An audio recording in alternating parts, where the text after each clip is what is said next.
To get started, we're going to learn more about functions. And previously we learned that functions are a really handy way of taking a complex set of instructions and packaging them together inside a block of code that has a name given to it. And when we need all of the lines of code that's packaged inside this function, all we have to do at any point later on in our code is just to call the function by typing its name and then a set of parentheses. And when this line of code is run, it's going to search for where this function is defined, which is up here, and then it's going to execute all the lines of code that are contained within it. Now, it's been a little while since we've seen functions, so I want you to go ahead and find the starting replit for day 8, which is at this URL, and then fork it to create your own copy. To begin, I want you to create a new function called greet, and I want you to give it 3 lines of print statements telling it to do 3 things. And finally, once you're done, go ahead and call the function so that it gets executed in the console. So pause the video and give that a go. Alright, so to create a function, we of course need the def keyword, and we know it's a keyword because as soon as we type it, it changes to the blue color. And after the keyword, we get to give our function a name. So in my case, it's called greet. Now, after the greet, we add a set of parentheses after the name of the function. Finally, we add a colon and we enter into the block of code because we're indented over. Now, the first thing I'm going to do is to create a print statement that just says hello. And then I'm going to say, well, how do you do? Now, nobody in England actually says this, but I always see it in the Learn English books, which is quite funny. I think people will give you very strange looks if you go to somebody at the bakery and say, well, how do you do? But anyways, now finally we're going to add a final print statement, keeping in line with the Britishness of my function. I'm going to ask about the weather. Now this line, on the other hand, is something that you will often hear British people say. They're obsessed about the weather, mostly because it's terrible all the time. So now that we've created our function, it's time to actually trigger the function, or what we say in programming lingo, call the function. And we do that by calling the name of the function and then adding a set of parentheses. And now, once the code reaches line 6, it's going to search for this greet function, which you'll find over here, and then it's going to carry out each of the lines of code one by one. So let's run the code, and you should see each of the 3 print statements being called. So that's pretty simple. Notice that every single time I call the greet function, it's going to do the same thing, right? It's just going to print out those 3 lines of code. Now, in reality, it's very rare that you'll want to repeat the same instructions every single time when you call a function. It would be nice, wouldn't it, if we could modify some of the parts of the code inside the function and allow for a little bit of variation. For example, it would be nice if we could greet somebody by their name, so they could say, hello, Angela, instead of just hello, how do you do, Angela, so that it could change each time I call this function. Maybe next time it'll be, how do you do, Jack Bauer, etc. So how can we achieve this kind of functionality? Well, we need to look more closely at these parentheses. Now, what we can do is we can actually add the name of a variable inside those parentheses to start giving our functions some inputs. So let's say that there's a variable called something that's going to be passed to my function. And this something can then be used inside this block of code, this function, and I could do something with it. Now, in order to actually pass this value when I call my function, I have to add the data inside the parentheses.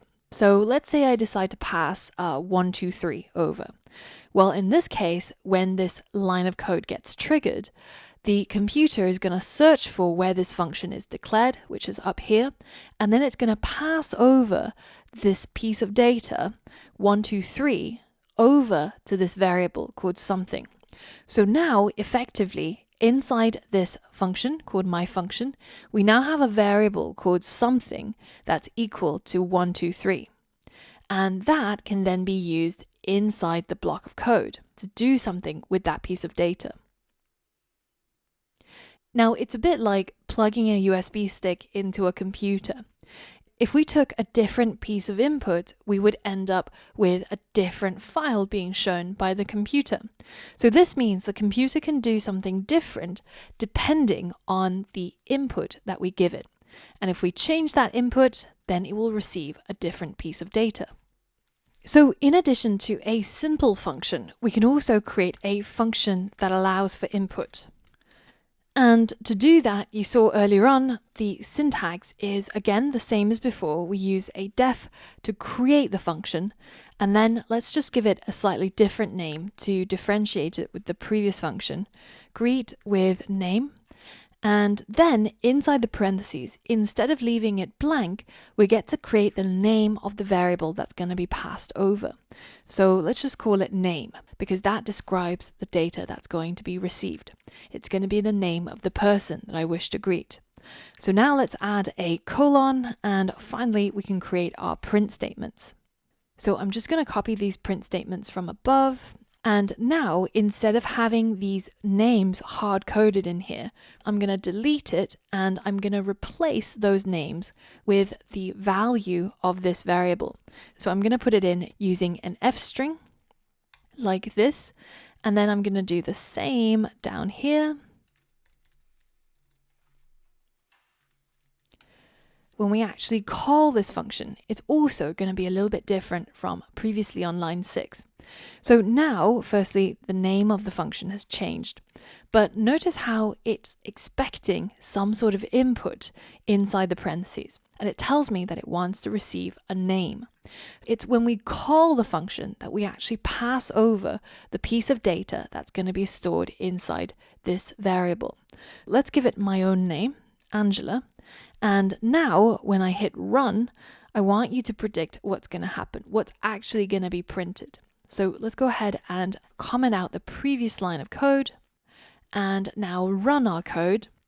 And you should see that it says, hello, Angela, how do you do, Angela? So this piece of data has basically been inserted under this variable name, and then it's been put into both of these print statements.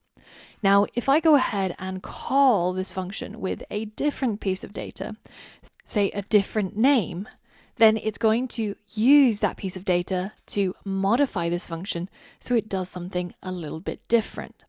So this way we can create one function that carries out some instructions, but every time we execute it, we get to modify it a little bit by changing the inputs. When we're talking about functions with inputs, there's two things that we're working with that's really important to differentiate. So we know that when we call this function and we pass over this piece of data, effectively we're creating a new variable called something, and we're setting it to equal this piece of data that we're passing in. Now in programming lingo, you'll hear this being referred to as the parameter, and this piece of data being referred to as the argument. Now the argument is the actual piece of data that's going to be passed over to this function when it's being called, whereas the parameter is the name of that data, and we use the parameter inside the function to refer to it and to do things with it. Now, very often on the internet, when you come across somebody explaining something, be it on Stack Overflow or in some piece of documentation, you'll hear them referring to these two types of things, the parameter and the argument. So if you need to, come back to this lesson and remind yourself the difference between those two things. The parameter is the name of the data that's being passed in. The argument is the actual value of the data. Now, sometimes people also get confused on the internet between these two words, but as long as you know what they mean, then you'll be in a good place.